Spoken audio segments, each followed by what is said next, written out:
I think that the internet is going to be one of the major forces for reducing the role of government. The one thing that's missing, but that will soon be developed, is a reliable e-cash, a method whereby on the internet you can transfer funds from A to B without A knowing B or B knowing A.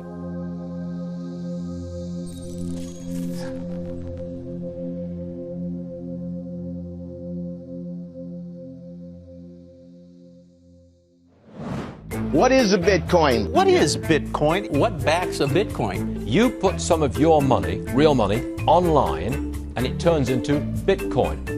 I don't even know why we call them coins, except that they call it coins in the name. I think Bitcoin has turned into a massive multiplayer online game where speculators are trying to out-speculate each other. Is it a means of exchange or an asset class? I see you taking my real dollars, and then you give me virtual money in return. Thanksgiving dinner, my grandmother asked me, what the heck is this Bitcoin stuff anyway, right? And I said to her, do you remember when Visa cards first came out? You were used to paying with cash or with a check, and then a Visa came out. It was this weird payment system that you didn't understand. And she said, yeah, I remember that. I said, well, Bitcoin is just the next evolution of another payment system. Bitcoin. By now, you've probably heard of it. The wild fluctuations in its price has gained the attention of the mainstream financial media. But Bitcoin is much more than just your average investment. Beneath all the hype and hysteria lies what could be the most important technology of our lifetimes. So what exactly is it? To fully appreciate the characteristics that make Bitcoin a potentially world-changing technology, we first need to understand what money is. Currency started developing 6,000 to 9,000 years ago, some sort of medium of exchange, and people used something of value. Societies around the world, though, started to select gold and silver as their primary currency about 3,000 years ago, and then about 680 BC, they became money when they were minted into coins of equal weights. Governments started creating representative currencies where you deposit your gold and silver, or they have gold and silver in the treasury, and they come out with notes that are basically a claim check on the gold. So they're supposed to be as good as gold because you can always convert them into gold. Throughout history, precious metals were chosen as money, not through government decree, but because of their unique features. Gold is rare, easily recognizable, portable, durable, and divisible. Above all, because gold is difficult to find and labor-intensive to mine, refine, and mint, it has always been perceived as a store of value.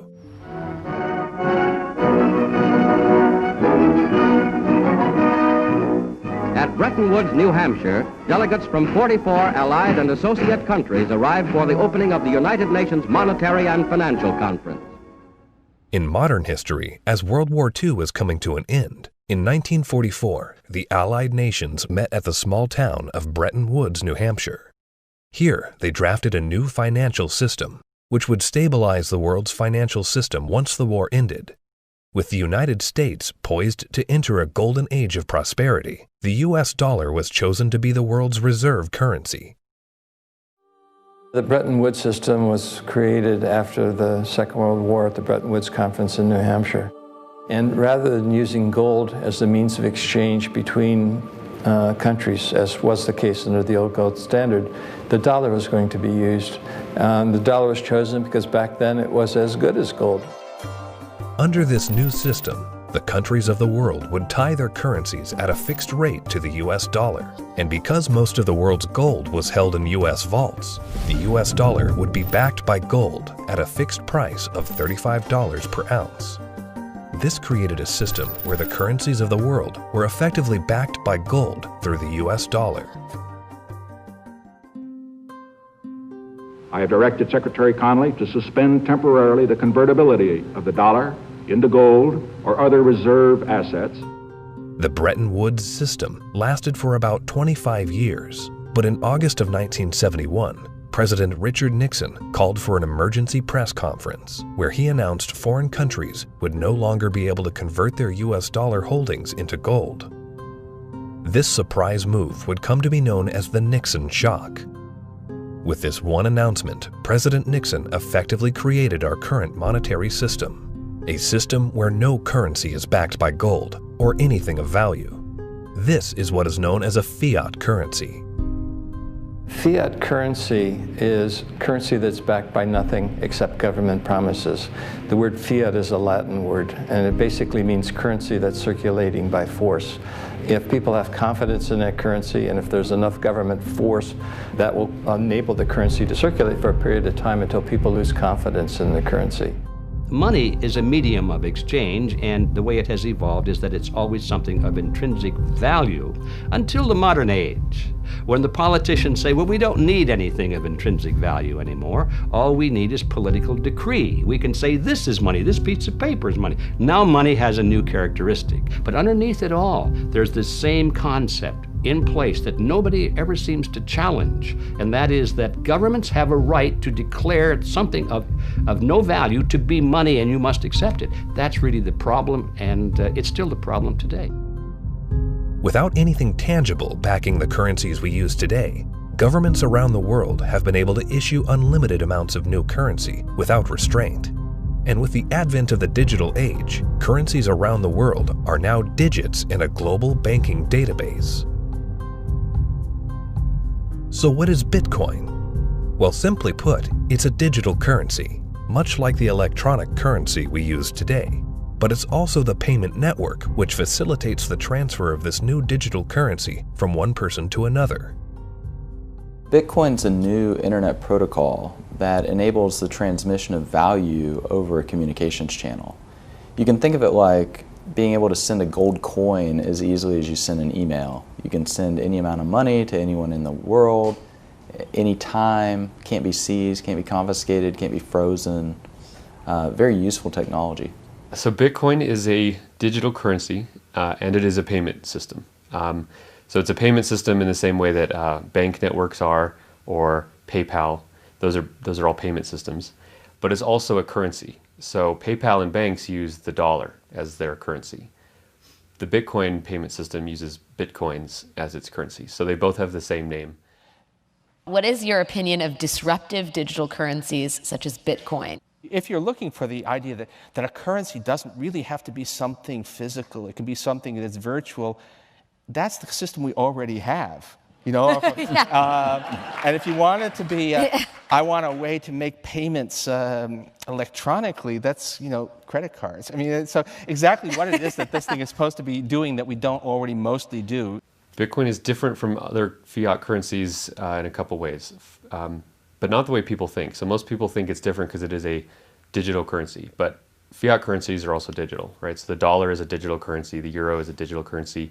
They're all just ones and zeros in the banks of the world. So it's not that Bitcoin is digital that makes it unique. It's unique in that it cannot be created out of thin air.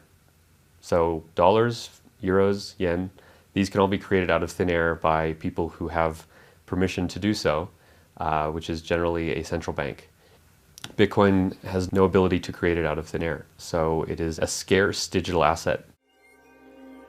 Unlike the banking system we currently use, where bureaucrats meet behind closed doors and determine and regulate the supply of new currency, mathematics and cryptography are used to regulate the creation of new bitcoins. The Bitcoin network is decentralized, meaning that instead of transactions and account balances being stored on a central computer or database, Bitcoin's ledger of accounts, more commonly known as the blockchain, is distributed across tens of thousands of computers around the world. There's something called Napster. We all remember Napster. We could download music and movies from Napster, but after a while it got so big and popular, the government came in, shut it down because of copyright infringements. No more Napster, right? So then somebody created something called the BitTorrent network. What's this? This is a software people run on their computers that allows people to file share. So if you run the software, you can go to things like Pirate Bay or Views or BT Junkie, and you can download any music or any movies you want, and they can't stop it because it's not a centralized location. Well, Bitcoin is the currency that runs on the BitTorrent network. Why was gold and silver considered money for the last 4,000 years is because It took work and effort to make that nice, beautiful coin. They had to dig it out of the ground and refine it, and the crucibles and the furnaces, and stamp it into a nice, beautiful coin. And that took work. So you didn't have to trust anybody that they were going to work for you. The work was already done. Well, Bitcoin, proof of work, is the same thing, right? You have to hash away and solve all these math problems. You have to have the chips and the electricity and yada, yada, yada to create a Bitcoin. It would cost today about $800 to make a Bitcoin. I believe that Bitcoin has multiple levels of intrinsic value. The properties like being unconfiscatable, properties like this censorship-resistant value transfer that no one can stop you from sending. More importantly, what gives it intrinsic value is the productive capacity and the brain power of some of the brightest developers in the world that have chosen to work on this open source protocol. And this productive capacity of some of the brightest minds that are building it is what truly gives it value. All Bitcoin transactions are cryptographically verified by thousands of computers on the Bitcoin network. These very powerful computers, known as miners, expend a massive amount of energy and processing power to verify the integrity of each and every transaction. So the miners basically validate transactions. All these transactions are flying around, and they have not yet been formally vetted by the network. If the miner believes the transactions are valid, it will put them in the block, and the block then becomes part of the blockchain. And over time, that becomes the record of truth. And so what that means is that if you receive Bitcoin and a few blocks happen after you receive it, no one can ever take that money away from you because the blocks have been stuck into the blockchain, they can't be reversed, and you know that the money is truly yours.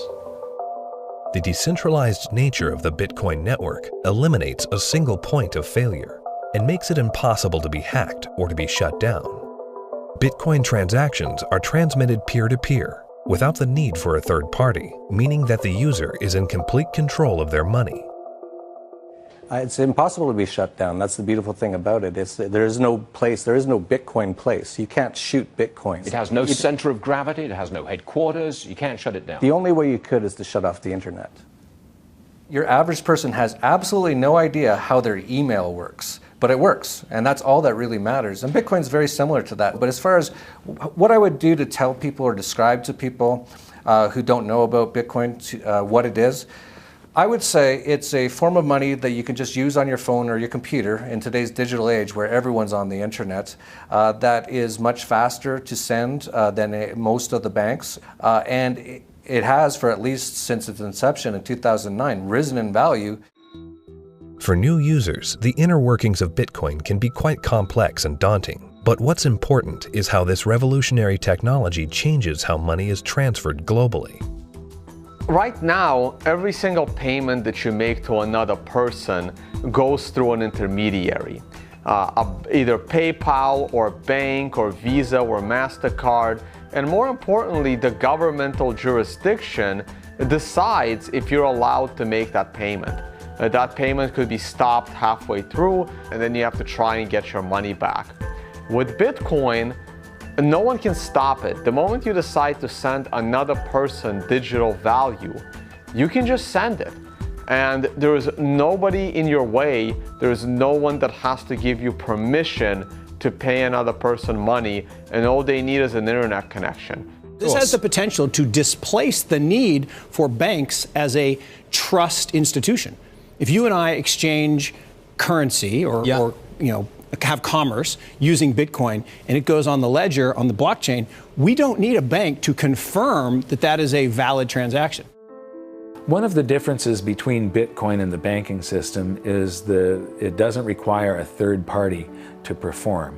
When you make a deposit into a checking account or a savings account, you are actually loaning the bank your currency. They now have title to it, and they have a liability on their books to pay you back one day, but they get to do anything they want with it, and you have this intermediary, this third party, counterparty that has to perform for you to be able to get your currency back. Cryptocurrencies invert the power structure. It isn't a few people at the top controlling a whole bunch of people at the bottom.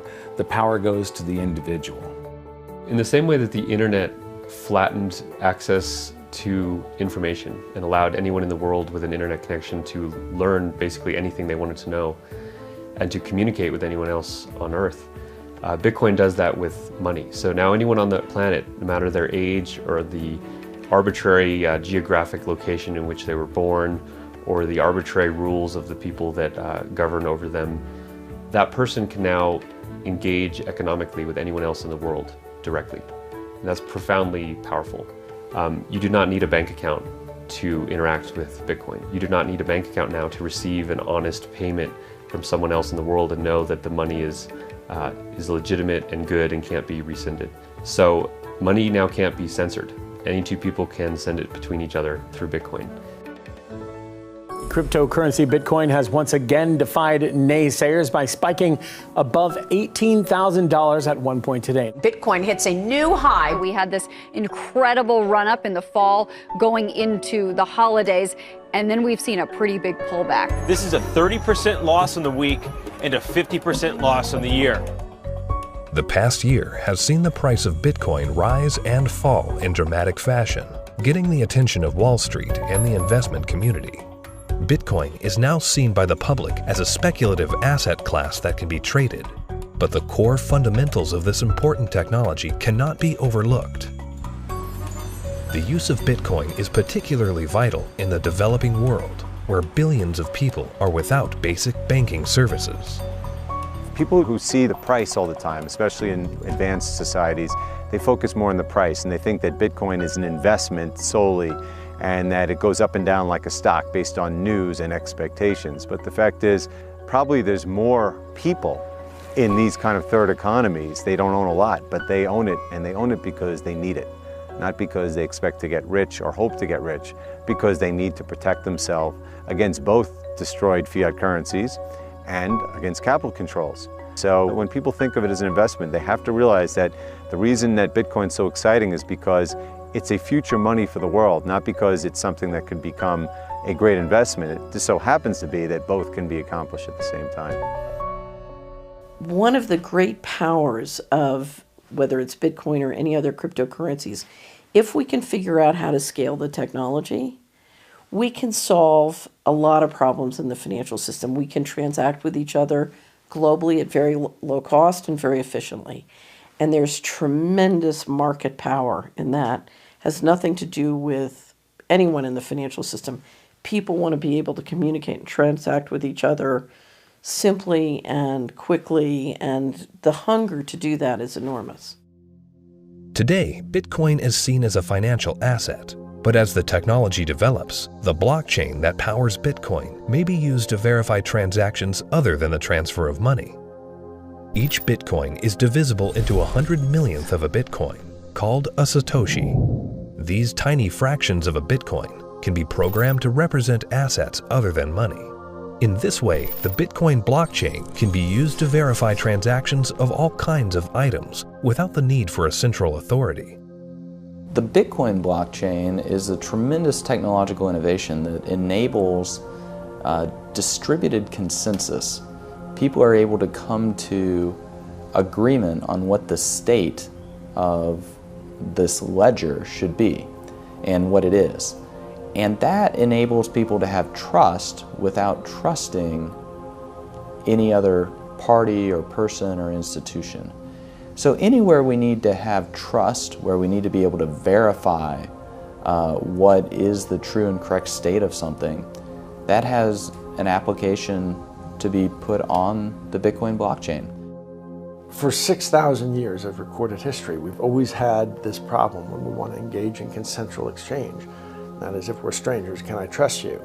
And what's happening with Bitcoin and the blockchain, the technology that powers Bitcoin, is now possible for us to have trustworthy exchange without those third parties. The trust is built in through the cryptography. That guarantees the exchange of value. Well, that means that there's this technology that is as disruptive as the internet was to publishing. But this is disruptive to these 100 different institutions that really are the glue that pull society together. You know, everything from as mundane as notary publics to land titling, to coining money, to voting. All kinds of these things are going to be recreated in the blockchain in a way that we will finally be able to fully trust. But what that means is what we've seen technology do to lots of private industries is now going to start doing to government function. The thing for me is understanding the implications of what this is. You can take 100 million bits of a Bitcoin. Each bit is called a Satoshi, right? And you can program that to be anything of value. It can represent titles to automobiles or real estate or diamonds or gold or votes in elections. Anything of value can now be digitized and tokenized, put up on the blockchain, and transacted, can be sent across the internet without having to go through a trusted third party. I think the blockchain and Bitcoin is going to change the world. I think it's going to change everything in terms of protecting people's identities, allowing people to own property. Bitcoin's for the 2 billion people that don't have bank accounts, the 5 billion people that can't prove they exist. They don't have title to real estate and stuff. That's what Bitcoin's going to change the most for those people, is because, you know, they're going to jump from the third world to the first world. It's really going to revolutionize Latin America, Africa, Southeast Asia, where people can finally now own real estate. We can have a transparent election that can't be hacked. Imagine. That's going to change the world in and of itself. Tempers are beginning to flare. These people have already been in queue for more than 3 hours now. Carrying currency notes, the government suddenly banned on Tuesday night. Because anyone can start using Bitcoin by simply installing an app on their phone, Bitcoin can be used by the developing world to protect their wealth from unstable currencies and government control. We're seeing it behave as a crisis currency in Venezuela, in Nigeria, in Zimbabwe. When these countries can't get a grasp on their own monetary policy, people flood to Bitcoin. The fate of the unbanked and underbanked population no longer lies in the hands of corrupt governments, centrally planned economies, and central banks. There's a new option, a plan B. Personally, I live in the United States, and a lot of people in the U.S. get bank accounts very easily, have credit cards, debit cards, and all of that, and they don't find that there are too many frictions and pain points.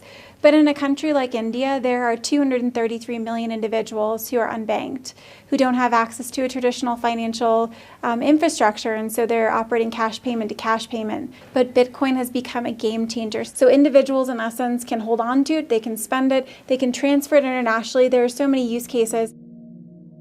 Currently, Bitcoin transactions can sometimes carry a significant fee, making it unsuitable for use for small transactions. But Bitcoin is programmable money, meaning that new layers and technologies can be integrated into it. In the near future, one such development, called the Lightning Network, will help reduce the cost of Bitcoin transactions. At the moment, Bitcoin is actually suffering from being too popular. One of the challenges that Bitcoin has is every transaction needs computational power to process. So at the moment, Bitcoin can settle about 4 to 7 transactions a second. And in the future, each of those 4 to 7 transactions a second can contain 1 million transactions within it. And that's what the second layer and Lightning is trying to do. It will just make it so much more efficient and so much cheaper for the average person. The integration of the Lightning Network into the Bitcoin protocol will scale Bitcoin into a fast, cheap, and efficient payment system. Once implemented, this will have enormous implications for the developing world. One of the stumbling blocks to doing international business is the payment system. And to be honest, if you're taking credit cards from some countries, those countries are so associated with fraud that your rates on all credit cards you take just become astronomical, and it becomes prohibitive. Something like 33% of the credit card transactions coming out of Africa are fraudulent. So nobody wants to take business from Africa. It's just too risky. With Bitcoin, you know the funds are good. So as a merchant, yeah, pay with Bitcoin. I'll sell anything you want, that's legal to Africa. That has tremendous implications, to be able to get access to these types of products and services so seamlessly. And then they're able to start having property rights. And property rights is really what's going to help lift them up out of poverty. Closer to home, in today's digital world, governments have started to phase out cash, replacing it with digital currency. In this environment where concerns over personal privacy are very real, Bitcoin provides monetary sovereignty outside the control of government policy. When you have a situation where the government is trying to control, they don't want people to have the means of hiding anything from them. Not just from a tax standpoint, they want to know what everyone's doing in Big Brother fashion. So, the way that I look at Bitcoin is it's the ultimate monetary weapon that the people have never had in history. Every government in the world wants to go cashless. One of the reasons is that in a cashless society, you are not able to exit the banking system. When people panic, they run to the ATM machines, they run to the bank and they withdraw money. The other thing is the governments are starting to run out of money. And governments don't build anything. They just use other people's money. So they are treating everyone as a tax evader. I believe the main reason why Bitcoin is so popular and important is not because of its finite supply and being gold. It's because of anti-money laundering laws preventing people from doing what they want with their money. One of the main functions of government is to create currency. Bitcoin is successful only because of its potential for circumvention, lack of oversight.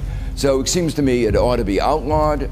It doesn't serve any socially useful function. As to whether or not Bitcoin is illegal or should be seen to be illegal, cash has been used for a whole heck of a lot more illegal things than Bitcoin has through the years and still is today.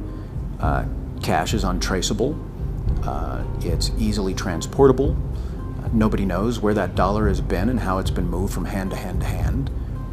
So it's just a matter of making that connection that a cryptocurrency is really not a new thing.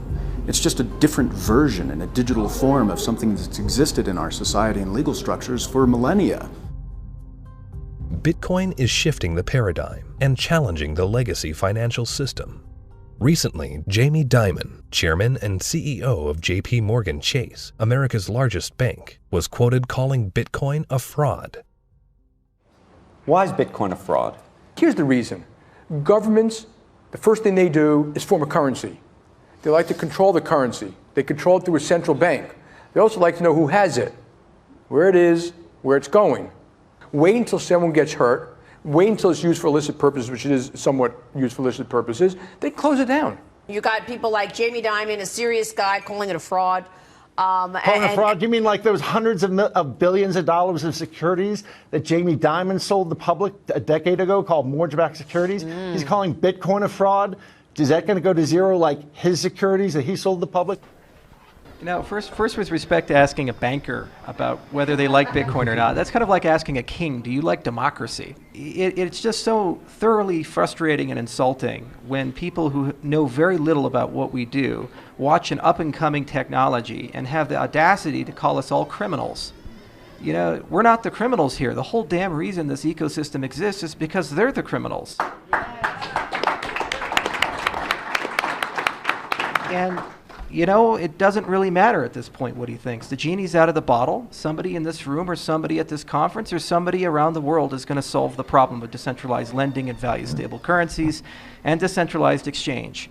And within 5 to 10 years, banks will become less and less relevant, just like landline telephones are becoming less and less relevant. And we're going to wake up one day and we're going to be in charge of our own money.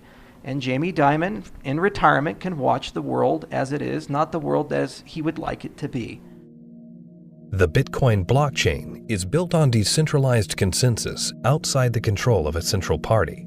However, with the hype in the rise of cryptocurrencies such as Bitcoin, both central banks and commercial banks have started to develop their own digital currencies under the guise of what they call blockchain technology. My big fear is that what is going to happen is blockchain technology will be adopted by governments, and fiat national currencies will be run on blockchain technologies, and the whole monetary system globally will eventually become cashless.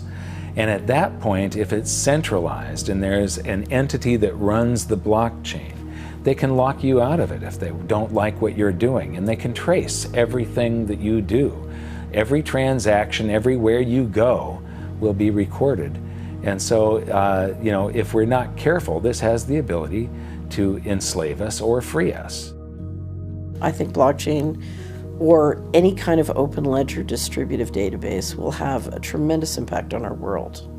My fear is that, and this is used to centralize, digital technology gives a banker the ability to put a chip in you, to tax you whenever they want, to interface with a money system with you physically, and to perfect the collateral.